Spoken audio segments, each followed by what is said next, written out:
Hey guys, what's up? This is FalseBulls123, and this is my July wrap-up. So, for the month of July, I'm pretty sure I read about 14 books, and I almost finished, one more, which I will give you a full review in my August wrap-up, just to let you know. That being said, let us actually get into the reviews and what I read this month. So the first book up is Illuminae by Amy Kaufman and Jay Kristoff. It is a young adult sci-fi space opera epistolary novel. So it follows these two teenagers whose names I can't remember off the top of my head, but I'm pretty sure I mentioned them in another video and you can look this book up.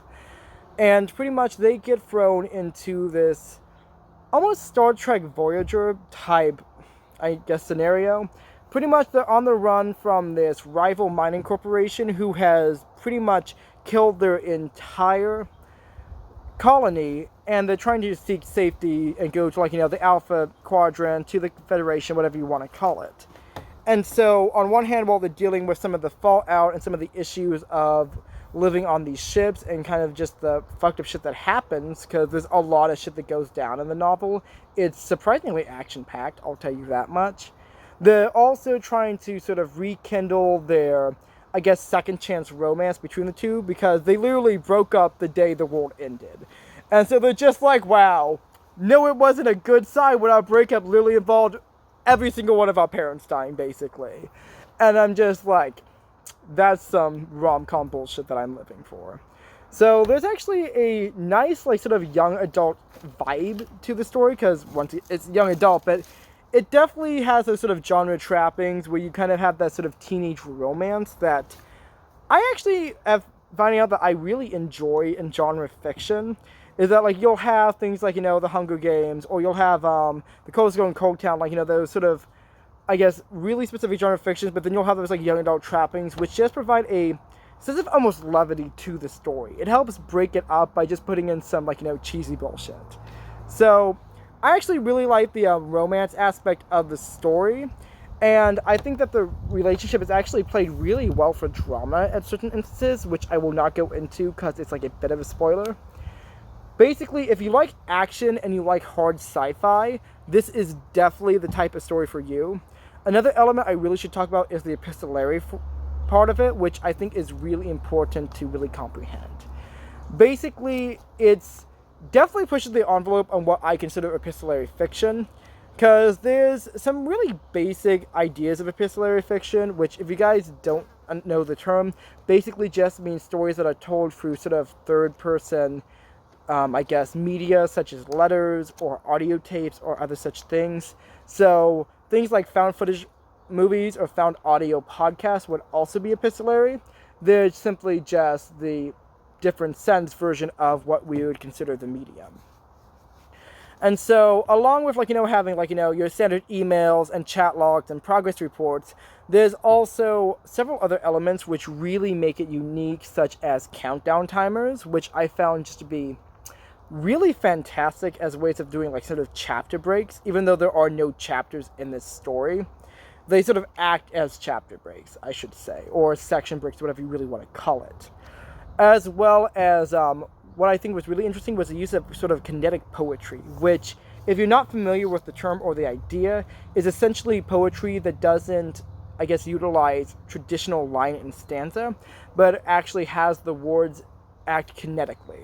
So, a similar example, which is a bit easier to describe, is kinetic typography, which is basically when in movies you have the words on screen move around or change or be built into part of the scenery, which is actually a really interesting concept from cinema, but I'm not going to get into that. Basically, kinetic poetry uses the same idea and has the words move around and flow and have literal movement in the form of, waving and, different lines that adds some sort of character or texture to the work.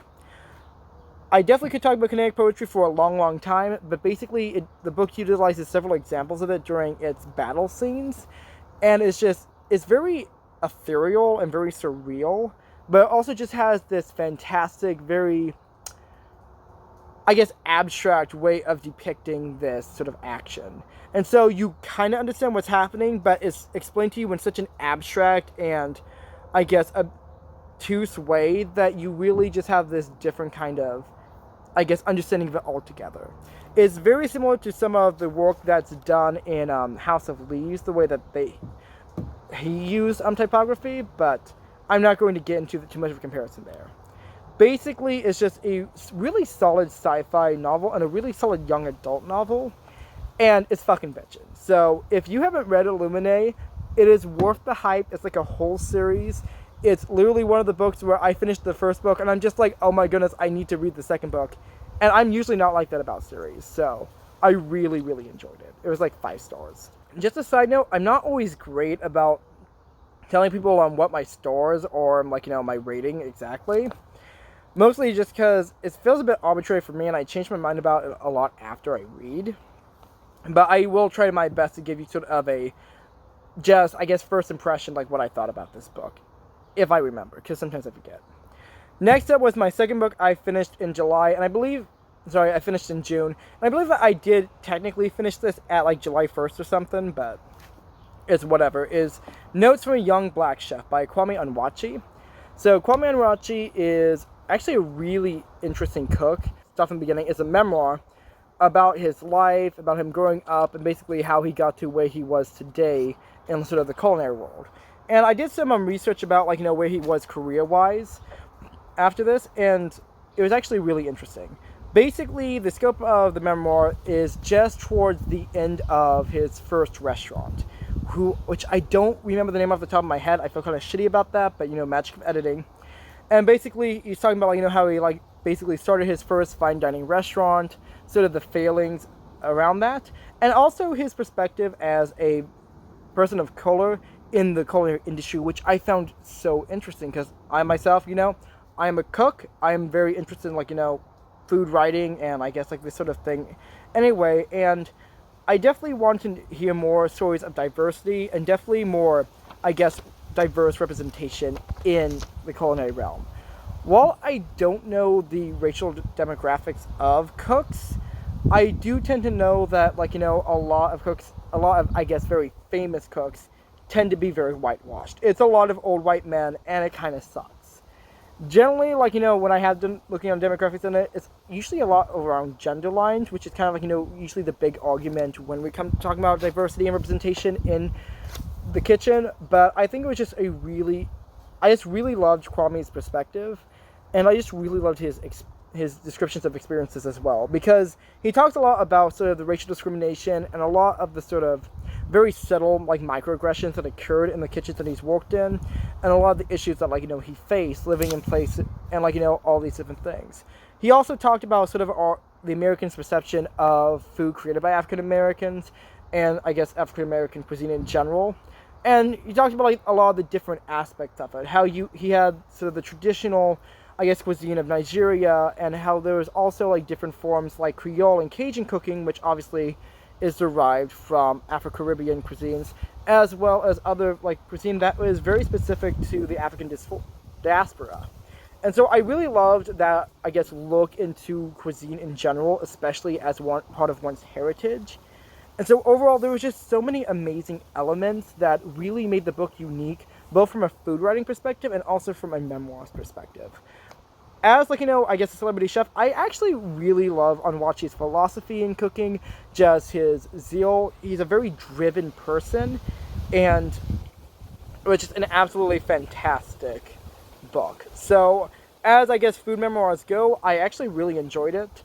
I should also mention that this is the first food memoir that I've read this year that was actually by, sadly enough, both a person of color and by a male author. The other 3 I've read, Emma K. Fisher, Ruth Reichel, and Julia Child, are all white women. So it was actually really nice to actually get that diversity in the reading, as well as seeing diversity in food writing, which is also, at least as far as I've seen, predominantly white. So I'm constantly trying to find, media and examples of cooking that do include, this diversity and this different, I guess, perspective. Because I think that,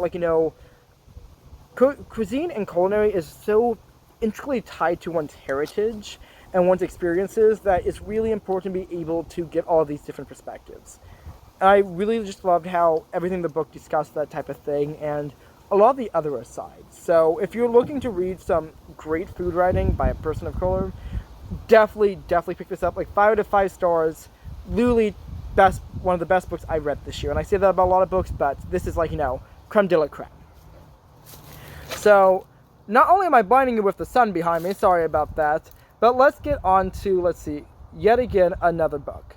So, I think it was near the end of Pride Month. Yeah, June was Pride Month. And so, I wanted to read more gay shit. I felt like I didn't read enough gay shit during Pride. And so, I wanted to read more gay shit. And so, I actually picked up a memoir, yet another memoir. It's interesting because I know I'm getting a little off track here. But I've literally never read memoirs, like, when I was in high school or anything like that. But I've actually been reading a lot of them this year, and I'm actually really enjoying them.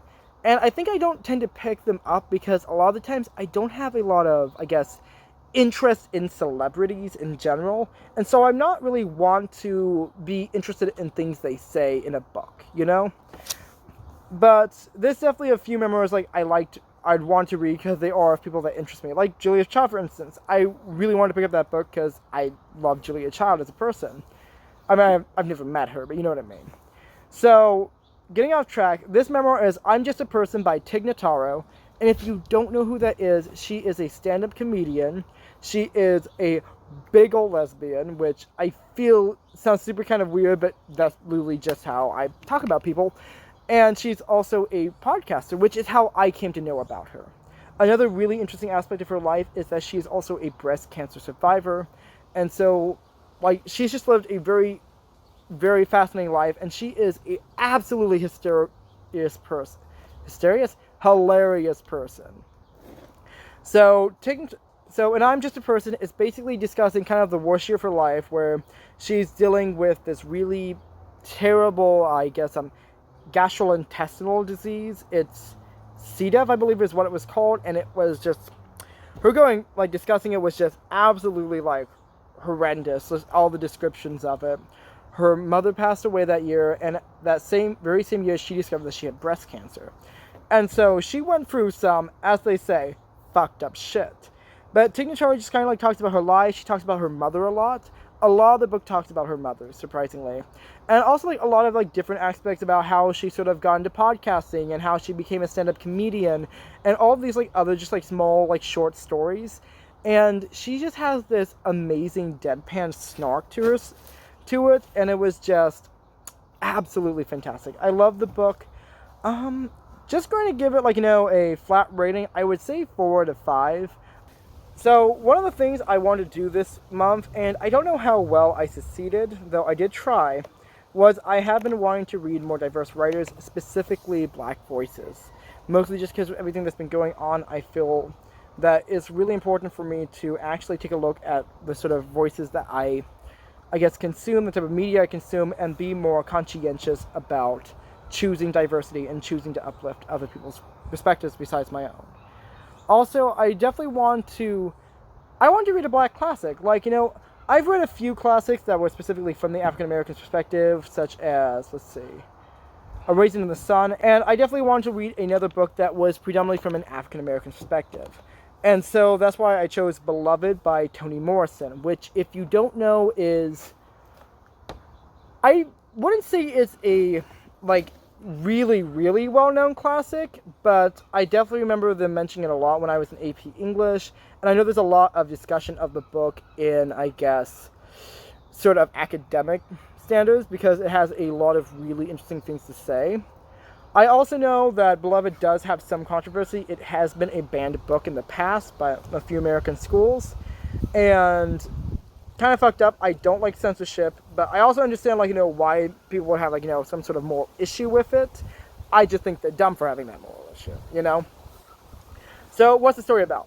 Beloved is essentially, it takes most of the perspective of a woman named Seth, who is a ex-slave living in the Reconstruction era of America. Reconstruction era is post-antebellum, which means that it was after the Civil War. Essentially, the Emancipation Proclamation happened, which I should say, from historical perspective, did not have very much impact on the life of slaves in America. But essentially, it was after slavery was abolished, the Civil War was done, and people were trying to pick up the pieces and trying to sort of create a new economic system that didn't rely on slave labor. And so it basically really discussed, I guess, lasting psychological effects of slavery and how it, like, changes and jades one's perspective. And also, like, just a lot of the issues of being a slave, of living in this society, and also short of trying to be a free man in this, in, like, the Reconstruction era.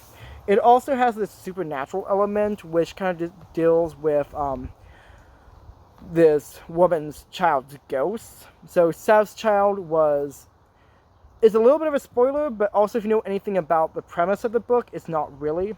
Essentially, you discover in the story, and this is actually mentioned in the foreword, so I don't consider it a spoiler, is basically based off the story of a freed slave woman who committed infanticide, or killing an infant, because she was about to be taken back into slavery, which was a common occurrence around that time because white people suck. And history is shitty. And so, essentially, Toni Morrison was really fascinated by the concept of just sort of the psychological aspects of who would, like, what would make you go and murder your child. And so that was the inspiration for the book. And so the supernatural element actually comes from sort of the haunting that Steph experiences from her dead infant child, whose soul kind of, like, still haunts her. There's a lot of other aspects, and the whole thing is told in a stream of consciousness style. If you're looking for a very realistic and a very, I guess, raw type of story where you really want to see this experience from a historical fiction setting, I definitely recommend Beloved. It was beautifully written. It had just so much social commentary and so much, I guess, historical accuracy, I would say. It really gets into sort of the aspects of what it was like to live in this very specific time in the 18th century. And there was just so many great elements that were really eye-opening and very, I guess, different from my own perspective. And I really enjoyed that because I think one of the importance of classics is that classics, I feel, should capture the zeitgeist of, like, the era they were written in, especially if it's meant to be historical fiction. And I think Beloved just really nails that in his coffin. It is a classic for a reason. It has so much to say, and I think it's a very important book to read just culturally. So the first book that I read that's actually physical was Volume 2 of Ramna 1/2 by Rumiko Takahashi. So essentially the book series follows the story of Ramna, who is a training martial artist, and he gets arranged marriage to a girl named Akana. And so they're both, like, teenagers at the moment, but, like, when they're of age, they're gonna, like, get with it, as them peeps say. And so one of the things that kind of puts, like, a crink in, like, the plans, because the fact that they absolutely hate each other. But it's a bit of, like, a sort of Beatrice Benedict moment where you're just like, do you hate each other, or is this just, like, angry boning tension, And so the other issue is that Ramna kind of has this, like, anime issue where if he gets splashed with, like, cold water, he grows, like, tits and becomes a chick. And so essentially what happens is a lot of gender-bending shenanigans. And so that's basically what happens. It's a rom-com, but specifically with gender-bending elements. And as the story goes on, you find out that Ramna is not the only person who has these lovely properties. Just he's the only one that gender bends. So Volume 2 is basically a lot actually surprisingly happens in each manga. And you think, like, since it's manga, a lot wouldn't happen, but even though, like, these read quickly, there's a surprising amount of plot happening. Basically, in Volume 2, you begin with sort of this fight between Ryoga, which is pretty much Ramna's nemesis. He's this other guy. He kind of wants to get in Akana's pants. And he also hates Ramna because he thinks, like, Ramna stood him up to, like, fight him. But actually, like, Ramna just, like, left, like, 3 days after the fight because Ryoga, like, couldn't find the lot behind his house because he has a terrible sense of direction and it's a running gag. But pretty much, like, they're fighting, and you get sort of a setup between, I guess, the love triangle there. And then the main point of the book is the giant fight. It's a so they're both martial artists in the story, and so there's a lot of ridiculous, like, anime-esque, it is anime. There's a lot of ridiculous, like, anime style, like, bare knuckle brawls where it just becomes absolutely ridiculous. And Rumiko Takahashi actually has a great comedic sense in this series. If you're looking for sort of a similar feel, but much more serious in tone, I would definitely recommend Inuyasha, which is also very action-oriented, but it's much more fantastic. since it's a fantasy series. But basically in this one, they do rhythmic gymnastic wrestling or boxing, one of the two, which basically is just like using rhythmic gymnastic things like hoops and like clubs and whatever, and beating the shit out of people with them. And so basically the fight gets ridiculous, but it's so fucking entertaining. And there's so much good shit happening. But basically, they defeat, like, you know, the baddie of the week. Ramna and Akana fight some more, and it's super. And they're just like, just get a room already, you know. More rom-com shenanigans happens, and it basically sets up the premise for this third volume, where they do ice skating fighting. Because every single, like, club and sports in, like, it's kind of like a kill, where, like, every single club just decides to, like, beat the shit out of each other, because life, but with more rom-com. So, this was just a solid novel. I'm going to give this 4 out of 5, because it's not my favorite book in the series, but it's definitely a solid contender for, like, you know, just good shit. So, we like it. We like it real good. Next up was the first non-fiction book I read, and I actually started this in June and finished it in July, just to show you how long it took me to actually finish this book. And that was The New Jim Crow by Michelle Alexander. So The New Jim Crow is a non-fiction book, like I just said, that deals with the prison industrial complex, and specifically how the war on drugs is racially discriminatory. And so I feel like at certain elements it was definitely a bit repetitive. There was a lot of repetition of some information, but there was also just really such a great way how Alexander actually breaks down all of these different aspects, how it looks from a legal perspective, how it looks from like a lot of different perspectives. And so it was very informative. I will say this book is incredibly dense. It is very dry. It is definitely something that like I could imagine somebody reading in a political science class, considering just how, I guess, thorough the information was, and how, I guess, erudite the information was. I'm not explaining it well, but basically, it's not a necessarily easy book to get through. It had a lot of very dense, intense reading, and I actually found that listening to it on an audio tape made it a little easier to get through. That being said, the information presented in it was absolutely stellar. Alexander had a just really top-notch way of breaking down all the different aspects which really make up the different forms of racial discrimination in America, and also discusses a lot of different elements, historically and present, that I would have just like not thought of looking into or really thinking about. I definitely recommend it. I definitely think if you're trying to do any anti-racist education or reading, I think it's very essential. I actually picked up this book because I heard it mentioned in So You Want to Talk About Race by Ajema Alu, and this was so worth the time it took, even though it took me like almost 3 weeks to get through this.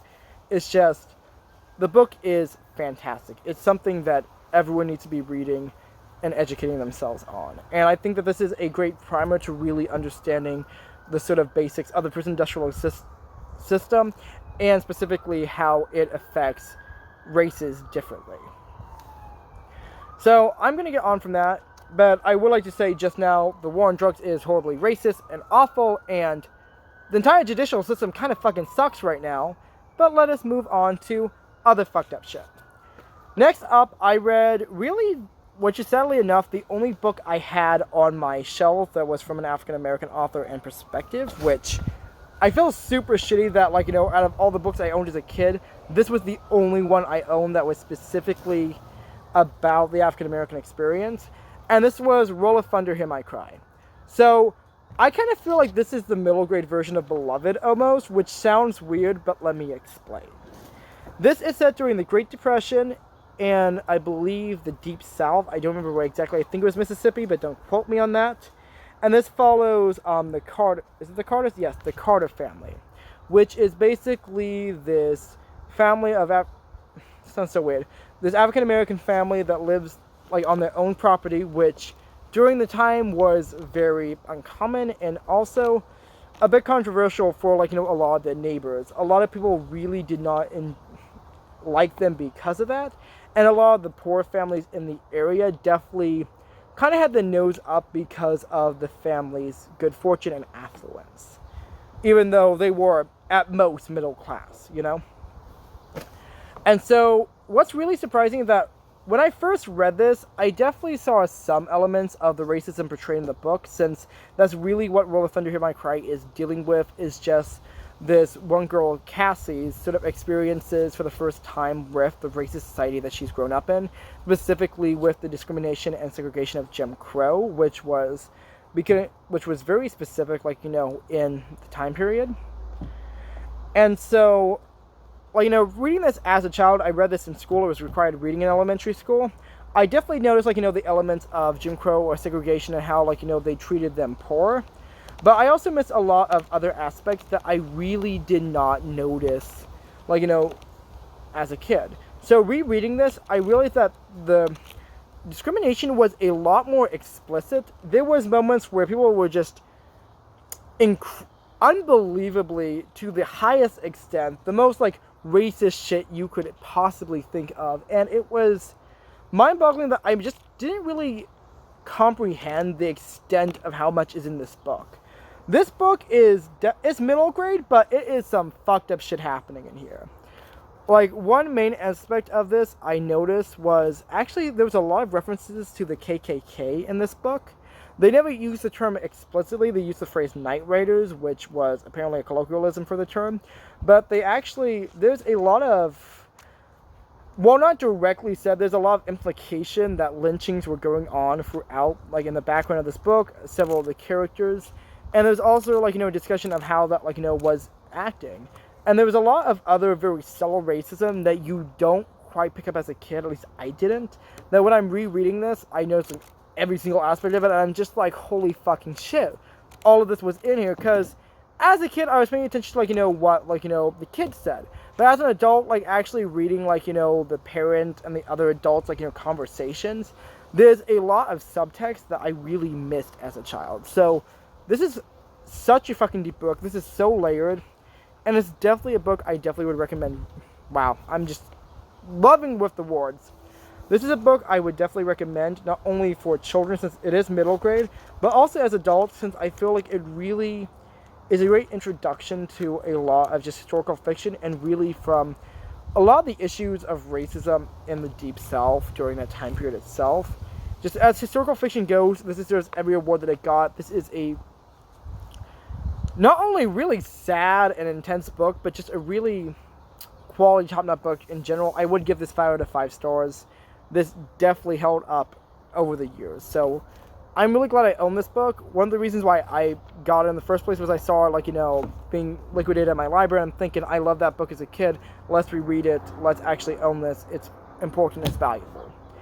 So next up, we're going to be getting into the 7 books that I read for my reading rush. And I'm going to be a lot shorter with these, first of all, because we've been talking for at least half an hour by now. And second of all, because I went over these all in my reading rush video, which hopefully should be coming out soon. First up is The Bear by Andrew Krivak. It was really short. It was about 4 hours audiobook-wise. And it was actually just a really lovely time. I enjoyed the book immensely. I'll give it 4 out of 5 stars. Pretty much the general premise is that a father and daughter are the last people alive in the entire world, and they're just, like, you know, living out the last couple breaths of humanity. Living one with nature, like, you know, trying to find themselves in the universe, and it's very philosophical, it's very esoteric, and it's absolutely beautiful. So if you like books like Hatchet or Touching Spirit Bear, you would definitely like the book, because it has that same sort of, I guess, survivalist type writing.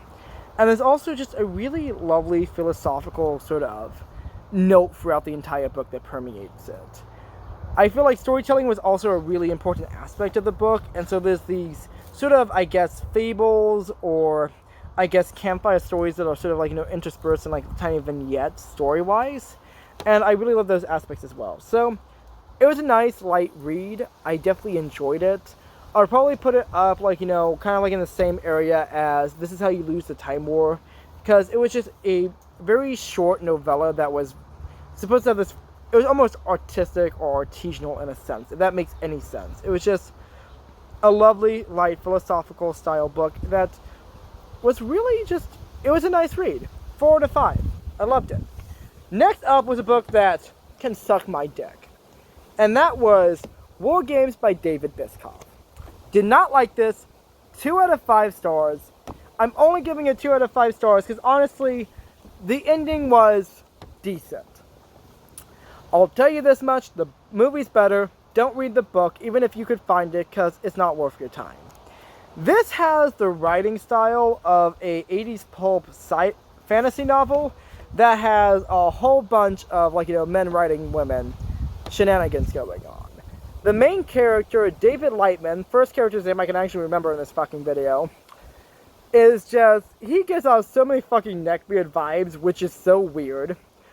There's only 2 female characters, and they're both written as, these overly sexualized sex pot characters, which, yeah, first female character, I could understand if you want to write her as a femme fatale character, or just as sort of a sex pot character, which, I ain't saying that's great, but I can at least understand it from a characterization perspective. The other female character is a 16-year-old girl who is the love interest. And let's just say this loud and clear, let's stop looting the lollies, or in this case, the teenagers. It's just, the writing of the women was just kind of gross, to be honest. There was really no characterization besides, let's make out with cute dudes. The male characters were not that great either, and despite its subtext of, I guess, sort of the Cold War and nuclear propagation, it just did not really hold my attention because a lot of the writing was just kind of gross in that 80s misogynistic way, if that makes sense. It's just, David Biscoff, can you please, write a woman and not talk about, how big her tits are for a second? That's all I'm saying. Next up was a book that I loved. I'm going to give it 4 out of 5 stars because it was great, but it wasn't the best. And that was The Elusive Mrs. Polyfax by Dorothy Gilman. So, I talked a lot about the series in my Reading Rush vlog, so I'm not going to get into what the series is about. But basically, Miss Polyfax is a old lady spy. Imagine Agatha Christie if she was a spy. Agatha Christie actually played her in one of the movies, so that's kind of cool. And basically, she goes to Bulgaria to deliver some hats. While she's there, she stops this Count of Monte Cristo style, revenge plot, breaks into her prison, does something with geese. It's all fine, hunky-dory, it's dandy. And I just loved it. I realized that I don't feel like I can really recommend the book since it's kind of obscure, and I hate saying shit like that because it makes me feel like a pretentious douche. But I know that, from trying to collect this series that is not in published, this is out of print, So, I love the story, I think it's good, I don't think it's the best one in the series, but if you ever do have a chance to read Mrs. Polyfax, I would recommend it. And I think The Elusive Mrs. Polyfax is definitely a good book in the series, though I don't think probably one of the best ones, This kind of just sort of mid-season type writing for the story. Though it has all the great elements that we enjoy from it. Also, sorry that, the sun keeps blinding you, but it happens. Next up, I read another classic, and that was A Clockwork Orange by Anthony Burgess. Clockwork Orange is essentially a 1970s dystopian novel set in the near future, which deals with these aggressive teenage gangs. And it really kind of discusses a lot of elements philosophically, mostly, I guess, just whether or not humans are inherently good or evil, and the concept of morality without free will, or... So, there's, a lot of interesting aspects there, but it's mostly just a look at a person who, if someone could choose to always be violent, and always choose the wrong thing, or to, I guess, be the opposite of utilitarian in society, how would that affect just psychologically? And that's kind of one of the aspects of the book. And I think there's a lot of interesting themes in here. There's a lot of interesting writing. Anthony Burgess was a linguist, and so that really shows up in the writing style, since the entire thing is written in very thick slang called NADSET. So imagine if 1984 was from the perspective of a teenager, and instead of thought crimes, there was just regular crime, and you kind of get a general aspect of, the book. Another interesting aspect which I really related to was just its prison industrial complex was kind of the biggest like kind of like sort of the main thing in the second half of the book.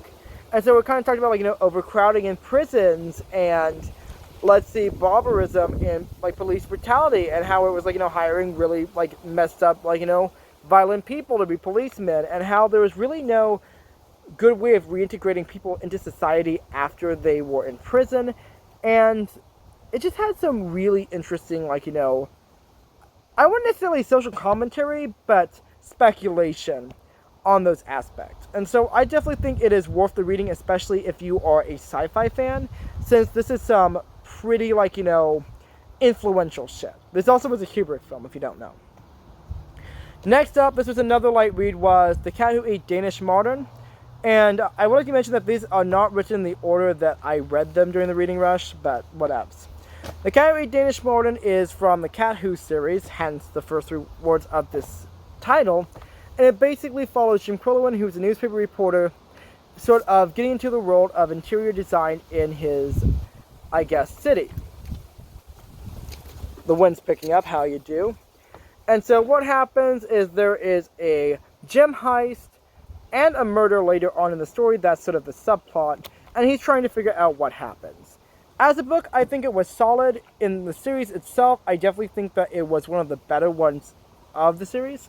But I also think that in general, given, like, the other books that came after it, it definitely was not the perfect sequel. It had a lot of good elements. I like the writing style. One thing I noticed about Lillian Jackson Brown as a writer is that she's very loquacious, and that she'll use a lot of vocabulary in her work. She likes to play with words, which I can appreciate. Not as much as Anthony Burgess does, but there's definitely a lot of, I need to look what that word is up in this book. So, if you like mysteries, the Cat Who series is absolutely solid, and this was a solid book in the series itself. I don't have much to say about it writing style because it's kind of pulpy, but 4 out of 5, solid book. Next up was The Ghostmobile by Kathy Tapp, and this was a middle grade, I'm going to say, magic realist book, and it was good. I'm going to give this probably 3 out of 5 stars. I liked it, but it also really just, it was one of those, like, scholastic books that you liked as a kid, but you didn't really go anywhere with the plot. It didn't really say much. It's mostly just about these 3 kids who are kind of adjusting to their life in bumfunk, Wisconsin, and kind of, like, having some, like, ghostly goose on the side to provide interest. So I think as, like, a light summer read, this definitely works as a book. But if you're looking for something a bit more intense paranormal-wise, or a bit more coming of age, it's not really going to deliver that. It has solid characters, it has a nice, fun storyline, but it's not really that deep of a book. And I'm just going to give it 3 out of 5 stars. I love it. It's still going to be on my shelf. I'll probably, like, give this to my cousin when he gets older and he can enjoy, like, books like this. But it's not something that, like, I'm enamored by. Definitely still solid middle grade. Lastly was Duty or Desire, which is, I mentioned it in my Reading Rush vlog, but I just want to say it again. This is my second 1-star book that I read. So, Duty or Desire is a nanny romance, and it's also, weirdly enough, like the 8th or 7th book in the series, which is so strange given how many of the other books it references. And basically, it's a nanny romance between the sheriff of the town of Denver, which I assume was Denver, Colorado, even though I really don't understand what time frame this is set in, because it sounds like it's modern, but then it also sounds like it's a bit more western-y, and I don't think of Denver as being a very western-style town. But I also do not live in Colorado or the Midwest, so I can't really comment on the cultural aspects of it if it's supposed to be Denver, Colorado, or just a different town named Denver, which would be super fucking confusing, just saying. And so, Duty or Desire is between his nanny, who is getting a PhD in child psychology, which is, I guess, it's so specific for, like, a nanny position. It's like, it's not even like, oh, I have, like, a degree in child, like, thing. Like, no, like, I literally could teach a class on, like, it would be like, someone, like, getting a line cook position, or getting, like, a pantry cook position in, like, a traditional brigade kitchen, and being, like, having a master's in molecular gastronomy. You know, it seems so overqualified for the position for one kid, which it's getting off point. Basically, I'm not going to get into the plot because nothing really happens in the book, or nothing really satisfying happens in the book at all. But the main issues I had was repetition, too much inner monologue, which I didn't even know that could be a thing, but the entire book was pretty much just either thinking things in their head for long ass paragraphs, or immediately saying, like, you know, shit and then thinking more stuff in their head. And it wasn't good. The whole book was showing instead of telling. I would love for something to actually happen that wasn't explained through dialogue or through two sentences. Like, literally how the story would go is that somebody would say what happened or say what they were going to do, and then the next chapter they would talk about what happened instead of actually showing me what happened. And it was like that throughout the entire book. Everyone was just shipping these characters so hard for really no reason, since they didn't have much chemistry, and it was incredibly insta-lovey. That is a giant aspect of it. They literally only did it for 2 months in the book, despite them living together for over a year. Yes, they lived together. She was a live-in nanny. Brenda Taylor did not use any of that at all, like, you know, to her advantage. And then after those 2 months, it was just like, I love you. And they get married, which I really don't like that. I don't think it's wrong for a romance novelist or a romance book to have someone get married in it. I just feel like it's kind of, I can't imagine like knowing somebody for a year and then deciding to get married to them. It feels unrealistic. And especially when they've only been dating for 2 months, no matter how great that dicking down is, girl, let's be honest, there's no reason why they should be getting married at the end of the book. And I was bored through the entirety of this book. I was so sick of the characters who were so two-dimensional. I was sick of the plot, which nothing happened. And I was just sick of the writing style itself because of just how it didn't do anything. It went nowhere and it bored me. And I feel bad because Brenda Taylor is a woman of color who's writing predominantly interracial romances, and I want to see that shit. I want to see a romance author that's like not just some New England white middle class woman, but it's like at the same time I did not enjoy this book in its slightest, and it didn't really play to any of the strengths of the premise or the characters, and it was really unsatisfying. And I feel bad because I picked up this romance novel specifically for sort of the pulpiness of its branding. And I'm really disappointed that I kind of had my, I guess, biases towards what I think of Harlequin romances be confirmed. You know, I've read good historical romance. I've read good romances in general. But this one just did not do it for me. It was just the absolute height of pulpiness. And I didn't enjoy it. And I feel bad for saying that, but it's the truth. Hopefully we can... Anyway, guys, that was the 14 books I read in July. Definitely a bit longer of a video. I'm trying to figure out how to, I guess, condense my videos and not talk so much. But it's a work in progress, you know? I've always been an overwriter in my life, and that's just how I roll. Hopefully you enjoyed the books I read this month. I read a lot of interesting books that I wasn't probably going to pick out because of the reading rush. And I'm not sure if I'm going to do it next year, not because of the readathon aspect of it, but just because of some of the fallout that's been going on. And I think I really need to sort of think about a lot of the aspects of it, see a lot of different perspectives, and really deal with the controversy before I decide to sort of enable what's happening. But I think that definitely, while I dislike cancel culture, I also think it's important to take a lot of these complaints and grievances seriously, and to really consider, like, you know, all the different aspects of the things that happen. I'm not going to get into the reading rush controversy that happened, but I will post a link down below to one of, I believe Mayona Reeds did a video discussing the aspects of it, and I thought it was a very nuanced and very base, like, you know, discussion. So I'm going to post that there so you can see it from, I think, like, you know, a perspective that matters to the situation. Anyway, guys, I'm going to head out now. I've been jibber-jabbering for way too long about a bunch of books I barely remember reading, but that's life for you. Anyway, guys, thanks for watching. I'm learning a lot of stuff, like editing-wise at the moment, so it's going to be an interesting time going forward. But I'm just having a lot of fun with you guys on this channel. Remember, you can like, comment, and subscribe. I will let you do that.